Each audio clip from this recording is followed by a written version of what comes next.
Inihanda akong iyong pagliliguan, sabi ni Jericho sa malumanay na tinig.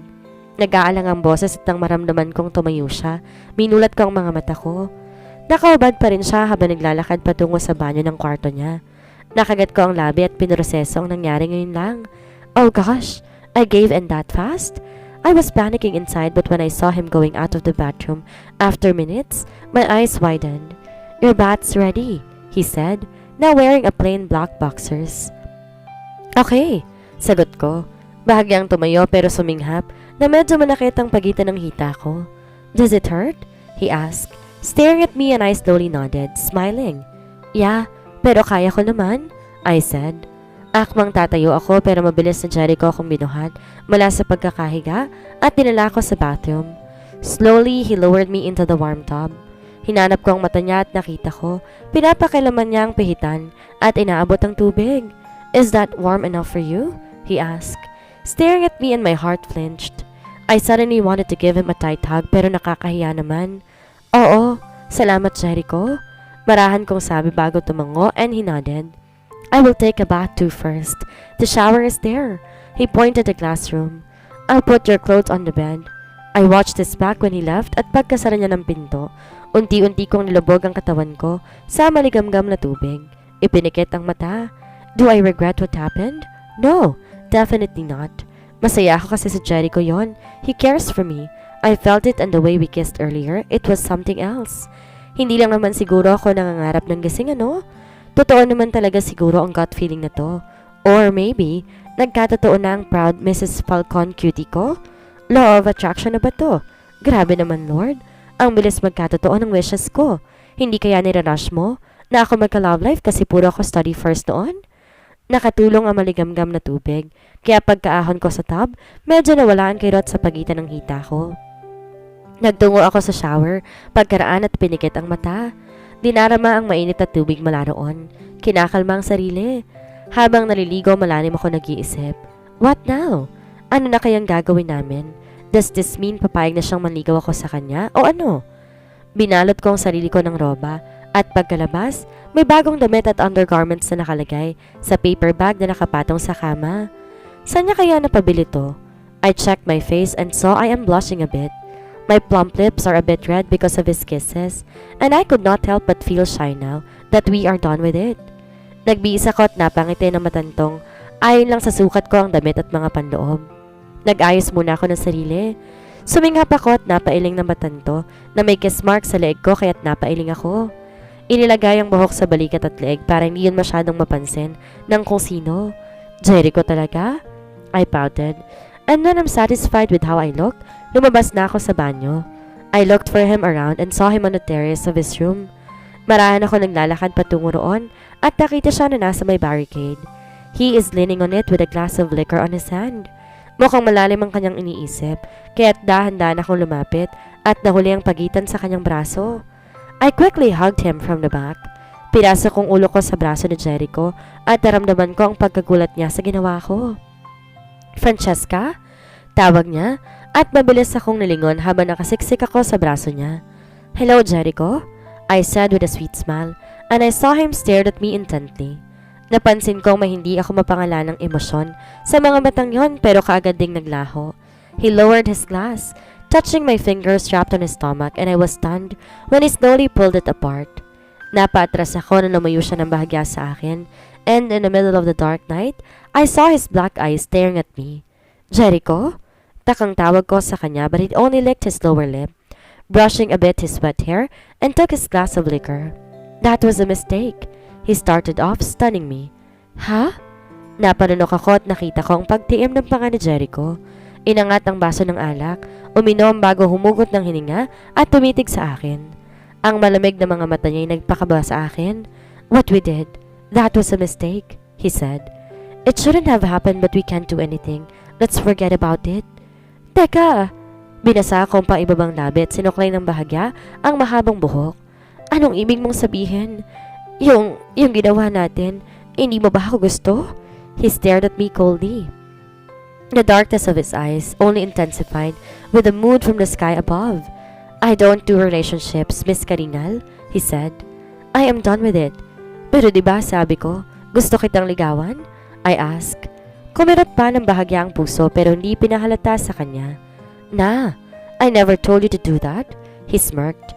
I'm not up to relationships, you know that? Sinabi ko na sa'yo noon, leave Francesca.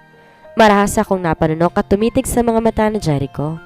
What about earlier? You were gentle and sweet.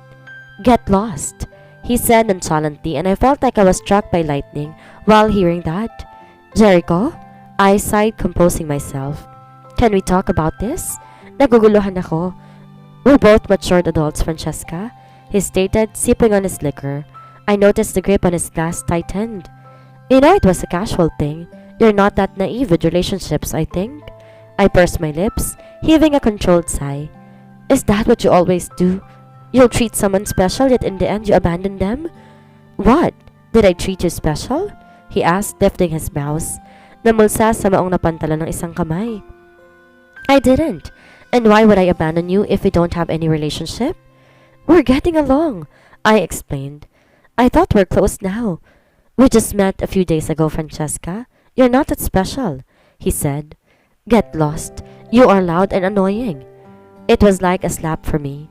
Tinaas ko ang chin habang pinagmamasan sa Jericho at napatawa ng mahina.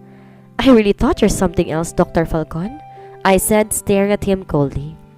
Turns out you're an asshole like those men. Gwapo ka lang pero wala kang bayag. His mouth parted and I raised my brow. And sorry for this mouth of mine. Great make love anyway. Salamat sa experience. Before I could even say something, with the remaining pride inside me, I turned my back and even with my aching center, I walked out of the room confidently. Taas noo pa ako naglalakad papaalis habang papunta sa elevator. Mahigpit ang hawak sa bag at pagpasok ko sa elevator na gitna ko na makita ko si Jericho sa hallway. Mabilis ang lakad papunta sa elevator kung saan ako, but before he could even reach me, it closed. Nang makarating ako sa floor ng kwarto ko, halos takbuhin kong distansya nito mula sa elevator na pagkapasok ko, hindi ko na kainayang pigilan. One by one, my tears fell. Nangihina pa ako nakarating sa may gilid ng kama at napaupo roon. Sinasapo ang mukha. Ang balikat nagsisimulang umakyat baba. You're so stupid, Francesca. Tanga-tanga kang gaga ka. Law of attraction. Attracted ka lang sa sakit na tanga ka. Suminghot ako. Naalala mang sinabi ni Jericho kaya't napapamura ako sa isip kahit di naman ako ganito madalas. Get lost, ha? Jericho, go to hell. Hirap na hirap akong makatulog ng gabing yon. Pero sa kakaiyak ko'y napagod din. I was so tired and my eyes are puffy kaya ang ending, tumawag ako sa director namin at sinabi kung pwede bang wag akong pumunta ngayon sa event at masama ang pakiramdam ko. Luckily, they're good and considerate kaya hinayaan nila ako at sinabihang magpahinga muna kaya buong araw ako sa kwarto. Kung hindi manonood ng movie, kinakamusta ng mga pasyente ko sa San Isidro. When night came, I was stunned upon seeing an unfamiliar boy smiling when I opened the door for him. Hindi siya nakasuot ng uniforme at pormalang damit. Hi ma'am, dinner for you again? He smiled but I couldn't smile back. Sumulyap ako sa nasa cart niya at nagsalita. Who is it from? Same sender ma'am? He smiled. We cooked something special for you. Na, pakisabi sa nagbigay, lamunin niya lahat pati yung bote hanggang mabilaukan siya. Malamig kong sabat at nakita kong namilog na mga mata niya. Medyo napansin ko, may pagkakahawig sa kung sino. Sasabihin ko, bigla siyang naubo. I mean, what do you mean by that, ma'am? I'm sorry I couldn't understand. Tumaas ang kilay ko. Can I ask your name, please? Blaze, he smiled. His black eyes did too. Oh, alright, Sir Blaze. My apologies but I ain't hungry. Can you please tell the sender whoever that is to eat this all himself until he choked? Bigla siyang natawa. Tumaas ang sulok ng labi ko at kumaway. Thanks for the effort, Sir Blaze. I smiled and waved. Bye! Have a good night. Sumaludo siya sa unti-unting umalis kaya't sinara kong kaunti ang pinto pero nakasili pa rin ng kaunti at nakita kong pag-abot ng phone sa bulsa habang tulak-tulak ang cart bago nagsalita. Gago ka, kuya. Choke yourself daw. Aniya sa kausap. Bago lumakas ang tawa kaya't napanguwi ako. I knew it. Nagtatagalog siya. I was so hungry that night. Pero mabuti na lang may pa-field trip na pabaon sa akin si nanay. Kaya pinagdiskitahan ko yung mga chips niya. At kahit papaano ayos na. Kinabukasan may energy na ako ulit. Suot ang kulay puting chiffon na button-up shirt. at black wide leg trousers, bumaba ako para kumain. Pagkapasok ko palang natigilan na ako nang may nakasalubong. Inangat kong tingin at nakita ang gulat ding mata ni Falcon. "Francesca?" he called. "Good morning, Doc." I smiled formally and his mouth parted a bit. "Can we talk?" "Oh, Dr. Francesca." My senior waved at me, kaya ngumiti ako at kumuhay sa kanila. "Hello, Doktora," I greeted. Mabilis na nagpasan si Jericho para makipag-usap sa mga seniors ko. Kinamusta nila ako kaagad sa nangyari sa akin kahapon at nang bumaling ako kay Jericho, nakatayo pa rin siya sa pinag-iwanan ko sa kanya. Nakita kong lumapit sa kanya si Caster para hilahin siya sa kung saan, kaya naman naiiling ako at bumaling sa mga kausap. "Francesca, iha, kumain ka ng marami para hindi sasama ang pakiramdam mo." Doktora smiled at me. "Masarap ang pagkain ngayon. Kain ka para ma-enjoy mong seminar mamaya." Siyempre, nagutom ako ng bongga kagabi, kaya kumuha ko ng mga gusto kong pagkain. Na-excite na sumubo na. Pagkatapos kong maglagay ng ulam sa plato, inikot ang tingin para maghanap ng lamesa at kaagad na agaw ng pansin ko si Feby na kumakaway sa akin sa may bandang gilid. "Francesca, tara dito." She called happily pero nang makita ko ang sulap ni Jericho. Nakasama niya rin sa table ay ngumiti ako. "Francesca, iha, punuan ng tables. Sa amin ka na makiupo." Ani doktora na tinawag ako, kaya ngumiti ako sa kanya at tumango. Bumabaling kay Feby na inaantay ako. "Dito na lang, Feby," I said in a cheerful voice. "Salamat, dito na lang ako." Hindi ko na inintay ang sagot niya at sumabay na kay doktora na pumunta sa table kasama ang mga senior doctors ng San Isidro. It was fun being in there. Kaya hindi ko napansin ang pasaring ni Naika at ang kaibigan niya sa kabilang table at nakipagkwentuhan ako sa mga seniors. "Galingan mo mamaya sa presentation, Francesca, ha?" Ani Doc sa akin at ngumiti pa. "Pambato ka ng San Isidro." "I'll do my best po." I chuckled a bit. "Kung magkakamali po, sorry ka agad. Nakakahiya at ako pa magre-represent." "Naku, iha, you are one of our aces. Not just brain, may beauty pa." "Doktora naman." Nagbablush tuloy ako. Hawak ko sa pisngi, kaya't nagtawanan sila at natawa rin ako. "If ever mapili ka ng panel na dalhin sa isang malaking ospital sa Maynila, ayos lang sa'yo?" Ani Doc di magiba, kaya napaisip ako. Gusto ko po sana magstay ng San Isidro, pero gusto ko po sigurong i-challenge ang sarili ko sa ibang lugar. Kung posible lamang po, I smiled. Sina nanay at tatay po kasi hindi na bumabata. Gusto ko po sanang mas makaipon para naman mabili ko yung lupa namin tapos di na sila magtatrabaho. "Nagtatrabaho pa rin ba?" she asked and I nodded. "Opo, sinasabi ko na nga po at ako nang bahala pero ayaw pa rin magpatalo." "Mas malakas pa raw po sila sa..." "I'll recommend you," Doktora smiled. "As long as we wanted to let you stay with us sa San Isidro, you have a great future ahead of you, Francesca. Matalino kang bata and it's sad that we might lose you, but we're glad knowing na it's possible na makakapagbigay kami ng opportunity para sa'yo at sa nanay at tatay mo."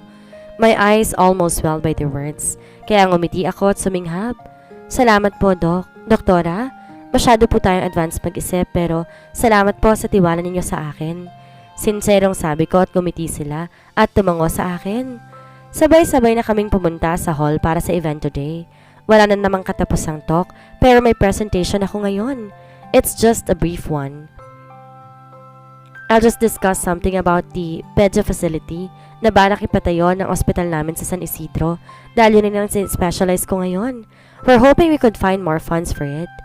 Naupo ako sa malapit na stage para magantay sa turn ko na mag-umpisa ang seminar. Tahimik akong nakaupo roon na may naramdaman akong naupo sa bakanting upuan sa katabi ko. I did not need to look at whoever that is for. I know whose intoxicating scent it is. "Francesca?" I heard his low voice calling, and I slowly glanced at him. I saw him wearing a white dress shirt and a black tie underneath his white doctor's coat. He looks upright, handsome, and mouth-watering, but... "Bakit?"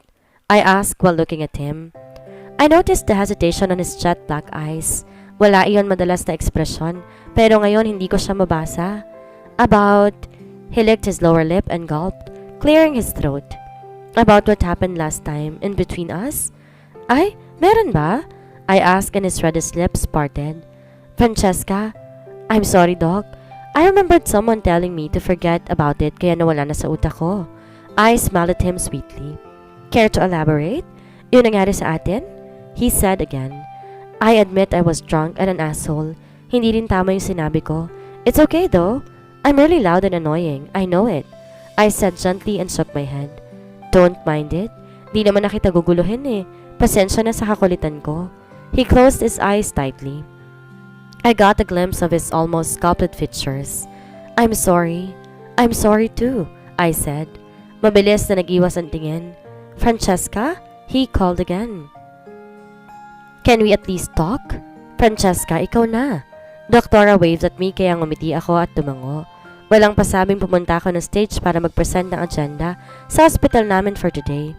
I am nervous the whole time, lalo na dahil nakita ko, nanonood si Jericho at sinusundan ako ng mga nakakanginig na tuhod ng mga mata niya. Of course, I was still affected. First time ko kayong tapos, why am I thinking about it while I'm in a presentation? Naitawid ko naman. Nasagot ko rin ng maayos ang tanong na posibleng international investor sa plano ng San Isidro Hospital. Sana nga lang, mapaunlakan kami kahit nasa probinsya. We will fund the project. Halos manlamig ako na matantong kasama pala si Jericho sa mga kinakausap ko rito. Possible investor pala. Akala ko gago lang. Thanks, Doc.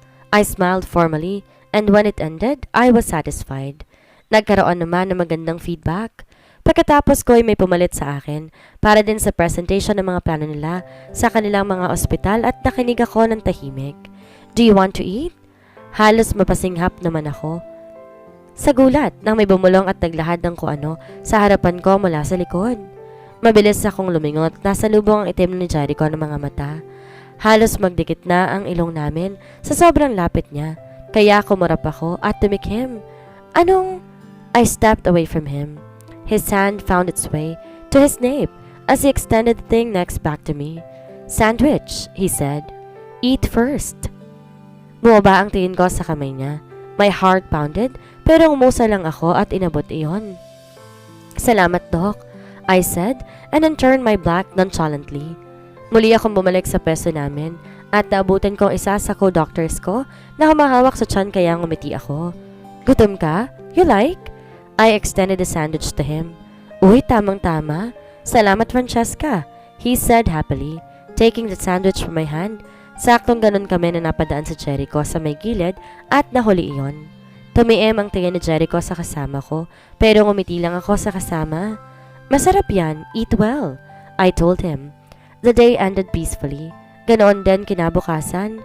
Pwera na lang sa pasimpleng pagtabi sa akin ni Jericho at pag-aalok ng kung ano-anong pagkain. Here, abot niya sa akin ng fries. What am I gonna do with this? Tanong ko. Busog pa ako, Doc. How about the sandwich? Drinks? He asked. Inahanap ang mata ko kaya kumunot na ang noo ko. Ano ka, salesman? I asked. Puro ka offer ng pagkain? You still haven't eaten anything? Maybe you're hungry. Ano naman sa'yo? Doc, kung gutom na ako. I asked in confusion and by the look on his eyes, he looks puzzled too with himself. I am just worried. Tumikhim siya at nag-iwas ang tingin. You don't have to be worried. I am not that special, right? Wika ko bago tahimik na tumayo at umalis. In our remaining time in the seminar, I did my best to stay away from him kahit ang hirap. Lapit si Jericho ng lapit. Hindi naman nagsasalita, pero alam kong sinasadya nito iyon at nakakalito ang galaw niya. Pero hinayaan ko na. So much for temporary happiness, Francesca. Sa biyahe sa eroplano, unfortunately magkatabi na naman kami. Siguro kinikilig ako ng bongga kung normal days, pero ngayon ayoko na. Are you nauseous? He asked after he saw me leaning on the side. Here, take this. Ayos lang ako. Sagot ko at maling pinikit ang mga mata. Then at least put this on your neck. I opened my eyes and stared at the neck pillow I gave him back earlier. This would relax you. No thanks, I said, closing my eyes. Sinuot kong shades kong talagang bilili ko pa sa Amerika para lang di kami magkatinginan mata sa mata. Nang medyo umalog ang eroplano, halos maduwal na ako. Napaayos ako ng upo at napamura siya. Francesca, stop being hard-headed, he scolded. Tinanggal ang shades sa mga mata ko. Hinawi ang buhok ko. I saw his worried black eyes and I shook my head. Medyo lumayo at tumayo. I didn't say anything. Nagtungo ako ng banyo para sumubok magsuka, pero wala naman din kaya lumabas ako.